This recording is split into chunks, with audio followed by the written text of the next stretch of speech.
Okay, today you're going to get a little instructions on creosote and what it can do. What you're looking at here is a kind of a prefab type chimney system. These blocks are one piece and they have the liner built right into them. The liner is porous and as you can see, it's like cinder block. And what you're looking at is a result of a chimney fire. How this is all busted up. It gets extremely hot. You're looking at like 2100 degrees plus when this stuff touches off. What you're looking at is Class A creosote here. This is extremely volatile. And it's a good 1/4 inch thick. This is some of the hardest stuff in the world to get off. You know, if you look at it here, it's on there caked, and you see that real shiny stuff that's down below it. You can flake all this off, but you still got the creosote that's in the pores, still volatile. You can run your brush down here. The reason this is this way is this is a Charmaster wood furnace down there, and these wood furnaces, people have a tendency to load them up and shut them down and let them smolder, which even with good dry wood, it can produce this kind of a creosote. So you kind of want to let your stove rip if you're burning a wood furnace. Turn it up, let it go for a while and get it nice and hot, and that'll kind of prevent this. Another thing you can use is a product called creosote remover. It'll chemically change the makeup of the creosote itself. It'll make it more powdery, easier to clean. But when you see creosote and it's glazed and it's shiny, this stuff's volatile. It's extremely flammable. And what happens is you get, the expansion is just unbelievable. And you can see there's a crack here. This crack could have come from ice getting down here. It probably started initially. You can see the crack around the whole thing. It's cracked here. It's cracked here. What happens is somebody even put a penny in here when they put this unit in. So you can't really read it, but it's cracked here. This will expand just tremendously when you have a chimney fire. You got flames shooting out of this thing.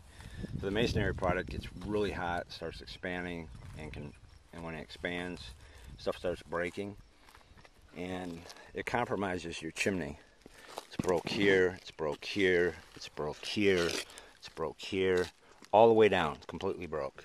That's from the expansion and contraction. There's a hairline crack here, hairline crack here, hairline crack here. These are the things that you want to do when you inspect your chimney. There's a hairline crack here, and that's from chimney fires. So, is this chimney compromised? No, but it's had some chimney fires. What we're going to do is put a crown saver on here to prevent anything from getting down into this crack and making this even worse. What happens is water gets down here in the wintertime. We're in St. Mary's, Idaho.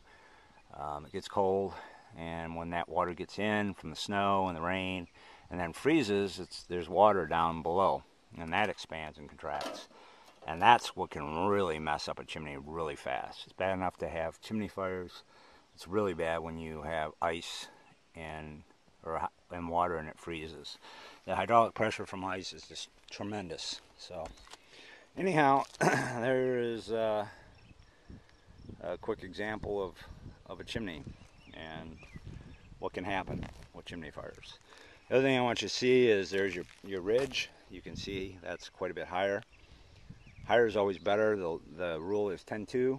You're supposed to be 2 feet above anything within 10 feet. Now, that's a little over 10 feet from that ridge to that chimney.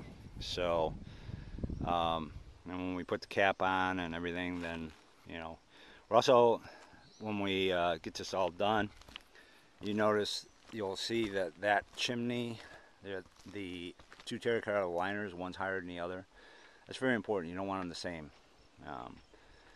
I generally like to see a little bit higher difference between the two than what we actually have here. because the smoke from one can go down the other, and that's a real common problem. So we're also going to put in a Class A chimney next to this for the wood cook stove that we're installing. So we have 2 inserts that are going in, and you can take a look here real quick. This is what happens when water gets in. You have the mortar and it'll break out. This is already, the homeowner tried to fix this. It looks terrible. He's planning on painting this. As you can see here, this is all busted up. We're going to do a crown saver on here when we get done, but we're in the process now of wrapping this up. This is Woody from Obadiah's Woodstoves. Website's woodstoves.net, discountstoves.net, and phone number is 1-800-968-8604. If you ever have any questions, just give me a call. I'm happy to help.